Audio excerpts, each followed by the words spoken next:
Hi, my name is Kat Doss. As far as my age is concerned, let's just say I'm on the wrong side of 30. I'm an artist and a yoga instructor, and I'm here to tell you more about Kat Doss.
If I had to describe my art in 3 words, those words would be bold, elegant, and simple.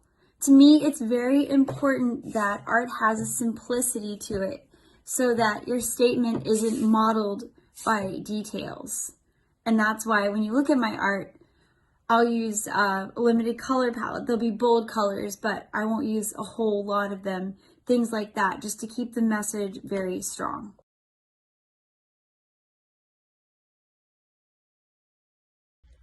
For me, simplicity is extremely important for my art. In the beginning, I am classically trained, so I spent a lot of time learning how to make detailed pieces that were very representational.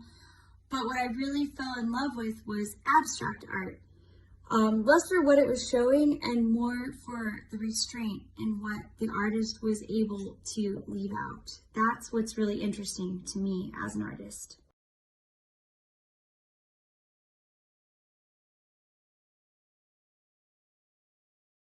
I think for me, when someone looks at my work, what I want them to feel, it's not so much what I want them to feel is that I just want them to feel something, whether it's a strong positive reaction, they like my art, it's a negative reaction, it makes them think of something, or it invokes some kind of feeling, as long as it's sort of getting their attention and making them think, that's what's important to me.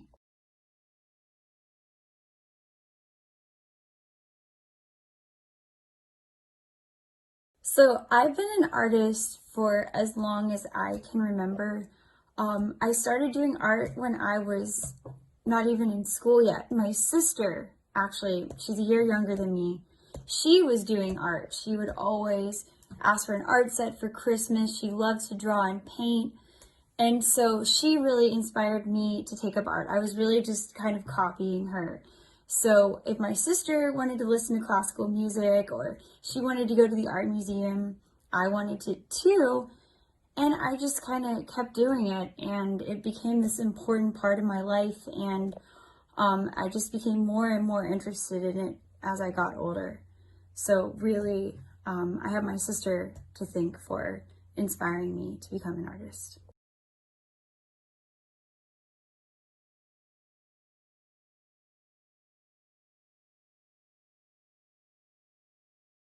Oh my God, yes. I've definitely had artist block. Um, so I feel like, especially for someone like me who really has trouble focusing on just getting into a task, once I've started, it's usually not that hard, but I would say what really helped me was just taking a break. If I'm not feeling like doing art, the best thing to do is just don't do art for a little while. And then I would start to miss it, and I would just sit down and do it. And it really, it's not something I would force. I feel like if you're not feeling it, just don't force it. Give yourself time. Another thing I really like to do to help with artist block is just look at other artists' work. Take some time, maybe go to an art show, maybe look some up online, watch a movie, maybe listen to music, a different medium even. Just get inspired, go do something fun, go for a walk, and then you'll find a reason to make more art.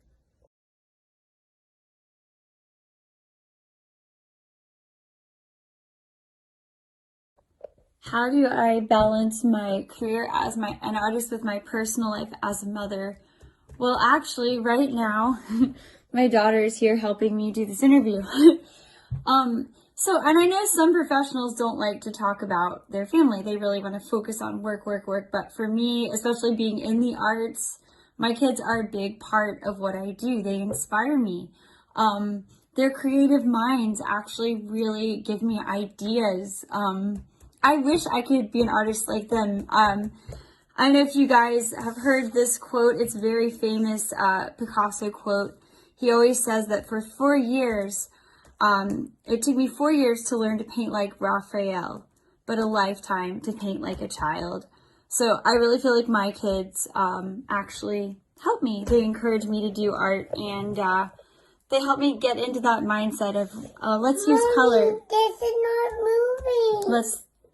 And here we are again, balancing work and family life. So thank you, Lily, for being so patient during this interview. She's been helping me the whole time.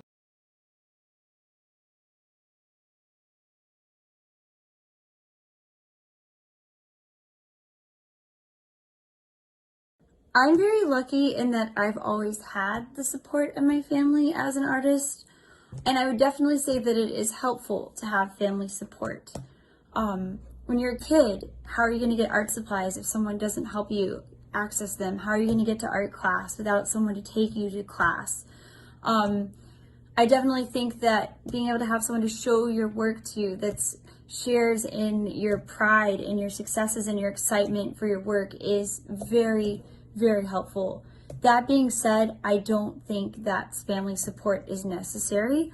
I think there are a lot of artists out there who don't have the support of their families, who are doing art in spite of people telling them they can't do it, or difficulties, a lack of support, that kind of thing. And I think for those artists, even though it's challenging, I think that some of the best artists out there don't have the luxury of family support, but that doesn't mean they can't be these great artists. They just have more that they have to overcome to get where they're going to go. And so I think that makes them even stronger as an artist.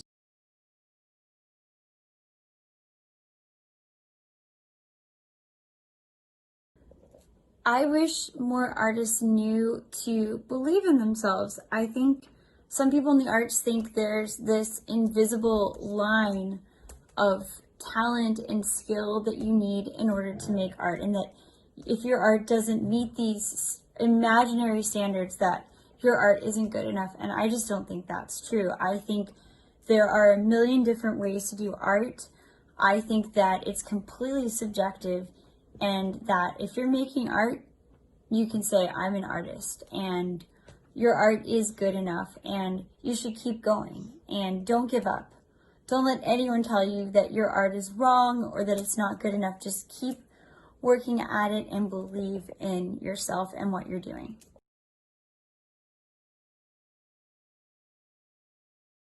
I don't really have a favorite piece of art. In a way, whatever art I'm working at the time kind of becomes my favorite, because it sort of embodies that mindset I'm in when I'm making it. And I'll sort of go through like a series, like a certain style or types of colors I really like using, and then I'll kind of switch to another project and another series, and then that becomes my favorite. So right now, my favorite thing to do is to make mandalas. I've gotten really into them. I think it's because I've been really into yoga lately, and mandalas are just such a great symbol of balance because you have that radial symmetry. And I like to make them just to kind of, when I'm thinking, when I'm meditating, making this intricate symmetrical piece will really get me in that mindset of getting in touch with myself. And so right now, I'd say mandalas are my favorite. That could change in a week.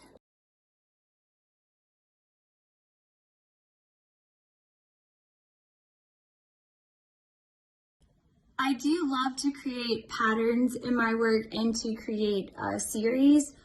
I feel like if you just make one of something, a lot of times it's just a one-off. It's just, I drew this thing.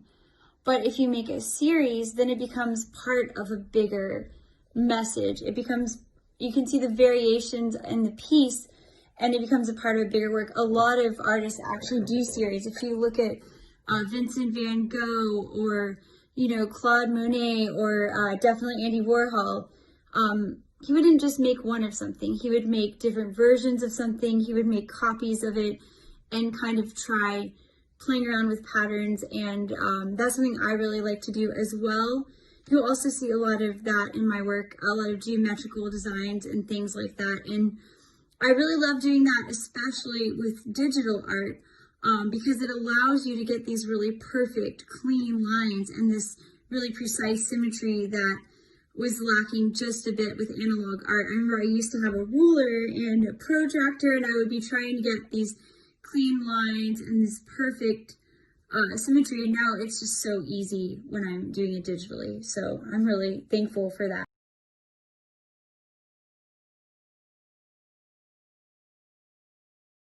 So, question 11, true or false? Artists put a piece of their soul in every creation.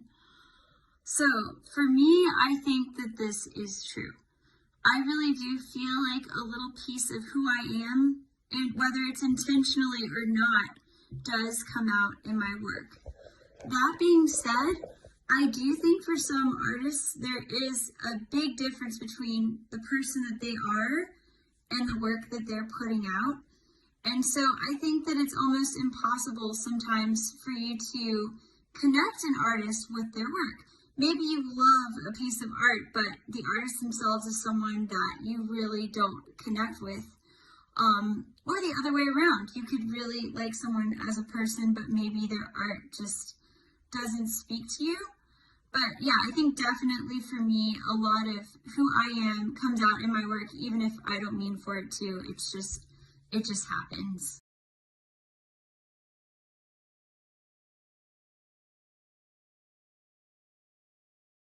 I think if my artwork came to life, they would just view me as another drawing. I really do believe that people have the ability to create the person and the life that they want to be. Even that ritual that a lot of people go through every morning, putting on their makeup, getting dressed, how you manage your life. You're really, in a way, creating art that way. You are creating yourself just like a piece of art. So that's what I think they would probably see me as, is just another creation.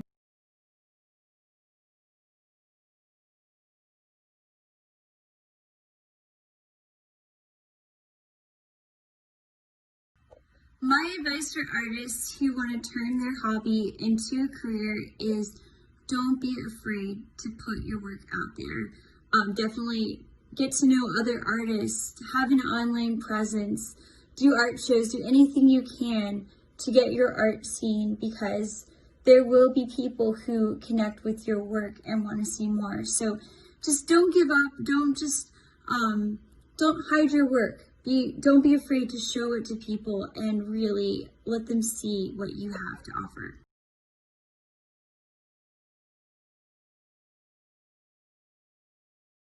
If my life was a book, I think it would be a coloring book, because I really like the idea that even though people are given kind of a baseline set of circumstances in life, you really get to decide your own destiny and what you want to do with it. And I'm so happy with all the cool things I've been able to do in life just by having an open mind and kind of giving things like art, a chance and really trying it. And so I would say that everyone's life, in a way, is a coloring book, too.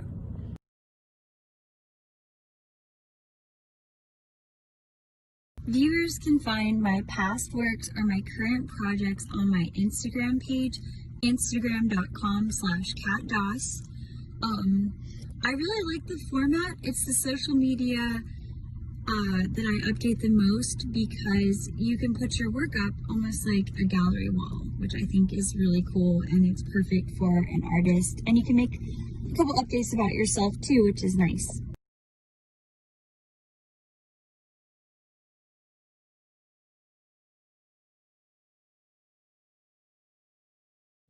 The advice I would give to any struggling artist out there is don't give up, keep making art, and good things will happen.